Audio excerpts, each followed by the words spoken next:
হ্যাঁ, আসসালামু আলাইকুম। আমি মুজিবনগর মেহেরপুর জেলার মুজিবনগর উপজেলার একজন সাধারণ ছাত্র হিসেবে আমি আমার দুঃখটা আজকে প্রকাশ করতে চাই আপনাদের মাঝে। আমি একজন ছাত্র এবং ব্যবসায়ী। আমি আমার দোকানটা কিন্তু বন্ধ করে এখানে আসছি একটা ভালোবাসা নিয়ে, তাদের উদ্দেশ্যে একটা দেখার জন্য। সো সেই ক্ষেত্রে আপনারা যেহেতু প্রোগ্রামটা ক্যান্সেল করলেন, even they don't even inform us, তারা কিন্তু সোজা চলে গেছে। মেকশিওর তাদেরকে ইনফর্ম করা দরকার ছিল। এখানে কিন্তু কম করে হলেও 2-1 হাজার মানুষ ছিল। যেহেতু বৃষ্টির কারণে একটা এক্সকিউজ ছিল আমাদের, কিন্তু তারপর এখানে একটা স্টেজ করা ছিল, যেহেতু এখানে 1 মিনিট হলে মানুষকে বলে যাওয়া উচিত ছিল যে আজকে বৃষ্টির কারণে হোক বা সময় সাপেক্ষ ব্যাপার হোক, আমরা জানি মানুষের মেন্টালিটি সবসময় এক থাকে না। কারণ তারা আজকে কুষ্টিয়া থেকে এসে গাংনী প্রোগ্রাম করছে, মেহেরপুর সদর করছে এবং মুজিবনগর উপজেলাতে একটা প্রোগ্রাম ছিল। তো সেই ক্ষেত্রে আমরা তাদেরকে ছাড় দিতাম, কিন্তু একটু উচিত ছিল আমাদের। এতগুলো ভালোবাসা নিয়ে আমরা সবাই এসেছি এখানে, 2-1 হাজার মানুষ কম করে হলে বৃষ্টির ভিতরেও।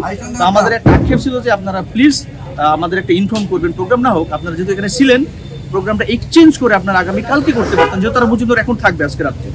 তো আমরা দুঃখ প্রকাশ করছি আপনাদের উদ্দেশ্যে।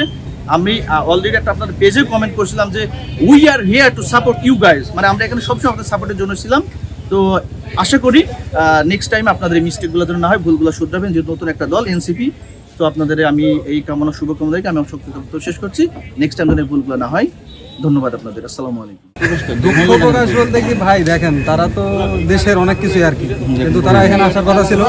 যেহেতু তারা আসবে, আমরা অনেকক্ষণ ওয়েট করে আছি, যেহেতু আসেনি, মনে করেন সন্ধ্যার আগে থেকে ছেলেপেলে ওয়েট করতেছে। আমরা এসছি এশার আজানের আগে, তো এখন কয়টা বাজে? প্রায় 9:30। এখনো পর্যন্ত মনে করেন তারা আসলো, এদিকে চলে গেল।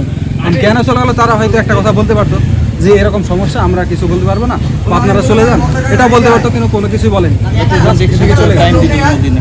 আমাদের কিছু বলতে পারতো, যেহেতু আমরা এত অপেক্ষা করছি।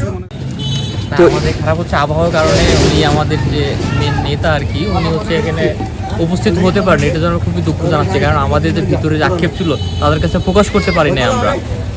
আচ্ছা আচ্ছা। আর আমরা হচ্ছে প্রায় বিকাল 4টা থেকে অপেক্ষা করছি ওনার জন্য। আমরা আয়োজন করছি, সব কিছু আমরা করছি আর কি, এখন সব এগুলো করছি তা শুধুমাত্র তার জন্য। সে এসে কিছু বক্তব্য দেবে, আমাদের কিছু রোড লাইন দেবে আর কি, কিছু নির্দেশনা দেবে, আমরা সেগুলো পালন করব। আমাদের যে না পাওয়া আক্ষেপগুলো ছিল তাদেরকে প্রকাশ করব। তো সে কিছুই হলো না, এটা আমরা খুবই দুঃখ প্রকাশ করছি তার জন্য।